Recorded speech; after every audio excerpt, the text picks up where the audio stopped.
उसके बस की बात नहीं कि वो अपने पैरों को ठीक ठाक रखा या जबान ना लड़खड़ा उसकी, क्या बोलता के बोल पड़े। ऐसे हमारे ऊपर इन तीनों गुणों का दबाव है। और तीसरे गुण का आपको पता ही है, ये संहार करते हैं भगवान शंकर। इसके बाद ये तो एक ब्रह्मांड हुआ, ऐसे ऐसे इस ज्योति निरंजन के 21 ब्रह्मांड हैं। ये देखिएगा, ज्योति निरंजन काल क्षर पुरुष के 21 ब्रह्मांडों का लघु चित्र। अभी आपने जो ब्रह्मांड देखा था, ये देखिएगा, इसने एक और जाल फैला रखा है ज्योति निरंजन ने। एक ब्रह्मांड आपने देखा, ये मानो ये गेंद सी नजर आ रही है, ये बिंदु सा, ये एक ब्रह्मांड है। प्रत्येक ब्रह्मांड में यही व्यवस्था है। ऐसे 4 ब्रह्मांडों का, ऐसे 5 ब्रह्मांडों का एक समूह बनाकर एक महाब्रह्मांड बनाया है। इस एक महाब्रह्मांड में 5 ब्रह्मांड समझो, ऐसे ऐसे 4 महाब्रह्मांडों में 20 ब्रह्मांड रोक रखे।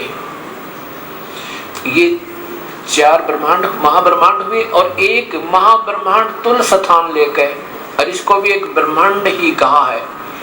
इसका स्थान है एक महाब्रह्मांड जितना, और इसको भी एक ब्रह्मांड का, इस कुल मिला के ये 21 ब्रह्मांड काल के हैं। इस ऊपर वाले को इसने अपना निज स्थान राजधानी बनाई है काल ने, और यहाँ तपतशिला है। 1 लाख मानव शरीरधारी प्राणियों का ये आहार करता है। और यहाँ पर इसने जीव को धोखा देने के लिए नकली सतलोक, नकली अलखलोक, नकली अगमलोक और अनामी लोक की रचना भी अपनी माया से करवा रखी है। अब ये हुई ब्रह्म के ज्योति निरंजन के यानी क्षर पुरुष के 21 ब्रह्मांड। अब तीनों भगवान ब्रह्म, परब्रह्म और पूर्ण ब्रह्म की व्यवस्था देखिएगा, सतिथि देखिएगा। अभी आपने ब्रह्म के लोक देखा, यानी ब्रह्मा विष्णु महेश के पिता का ये 21 ब्रह्मांड है, कुल इतना क्षेत्र है। ये वैसे दिखाने में बहुत कर दिया हमने, बाकी तो ये सारा मिलाकर इतना भी नहीं बन पाता इनकी तुलना में। तो ये तो जो ब्रह्म के, और ये है परब्रह्म के 7 संघ ब्रह्मांड। जो ब्रह्मांड आपने देखा, ऐसी व्यवस्था हरेक में है।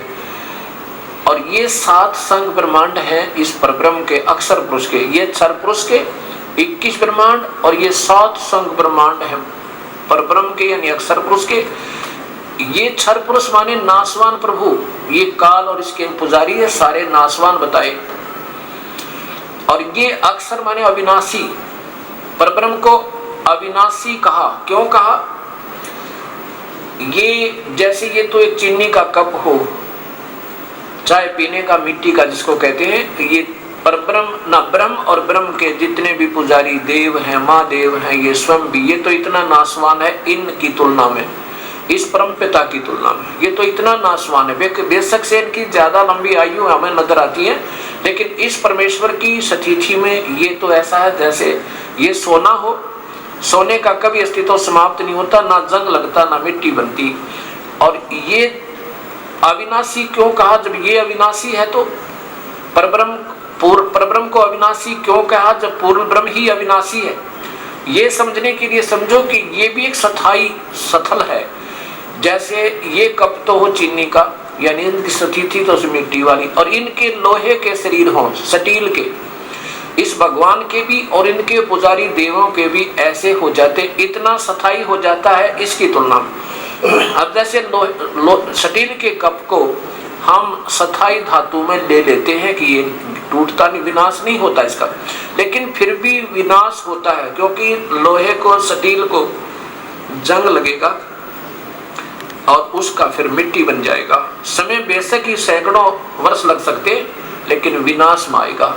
इसलिए अविनाशी भी कहा है। और इस दृष्टिकोण से फिर तीसरे परमात्मा के बारे में कहा है, वास्तव में अविनाशी तो ये परमात्मा है जिसके मारने में कोई समर्थ नहीं है, अर्थात जिसका विनाश कभी नहीं होता। इसलिए इसे सत्पुरुष कहते हैं, परम अक्षर पुरुष भी कहते हैं, परम अक्षर ब्रह्म भी कहते हैं। ये ब्रह्म, ये परब्रह्म, ये परम अक्षर ब्रह्म, ये पूर्ण ब्रह्म। ये यहाँ जब हम पहुंच जाएंगे तो हमारा भी स्थिति शरीर की इस परमेश्वर तुल्य हो जाएगी, हमारा कभी विनाश नहीं होगा।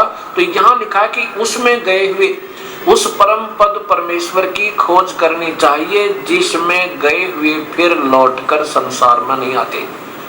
अब वो तीसरे भगवान के बारे में जानकारी दी और इन तीनों प्रभुओं की जानकारी इसी पवित्र शास्त्र गीता जी में आप देखिएगा।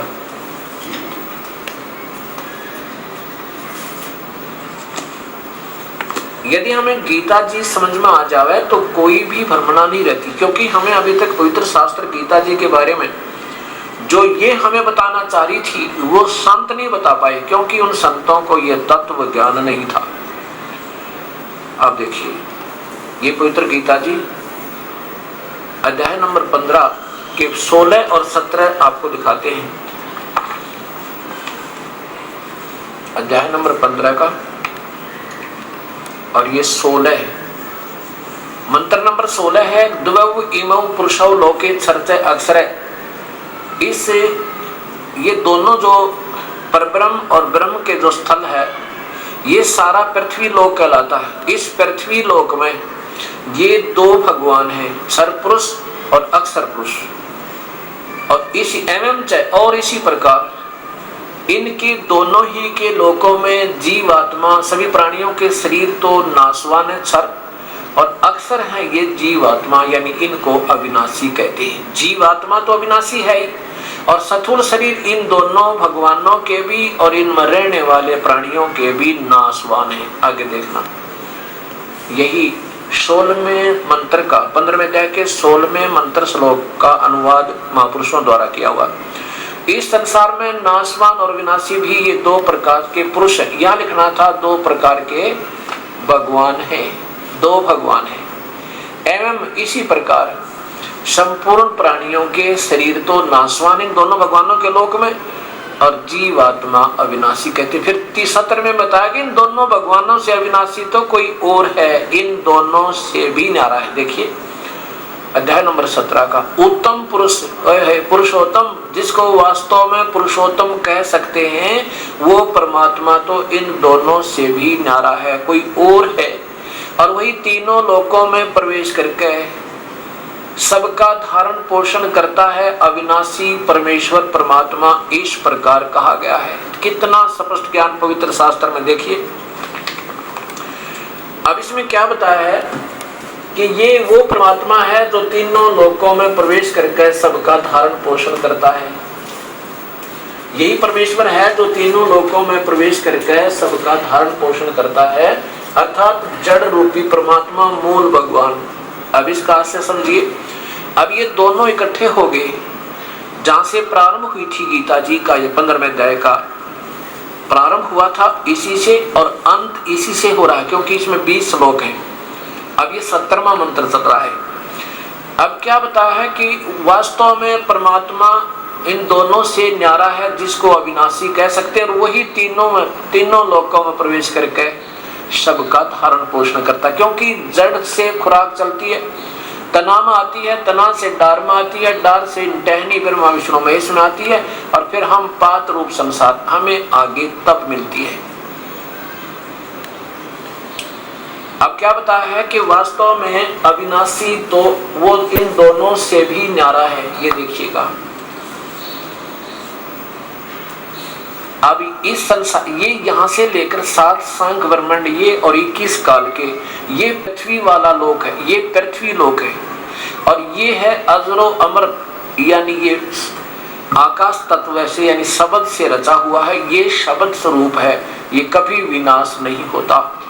और ये एक तत्व से बना हुआ तेज पुंज है, और ये बना हुआ है अलग से, ये मिट्टी वाला लोक कहलाता है, पृथ्वी वाले लोग। जैसे एक तो कच्ची ईंटें हो और उसी को पका ले वो पक्की हो जाए, है दोनों मिट्टी। पत्थर भी मिट्टी है, पत्थर इन ईंटों से भी मजबूत हो जाता है तो भी है मिट्टी, पृथ्वी कहलाती। ऐसे ये इसमें अंतर जरूर है, लेकिन ये पृथ्वी वाला लोक है यहाँ तक।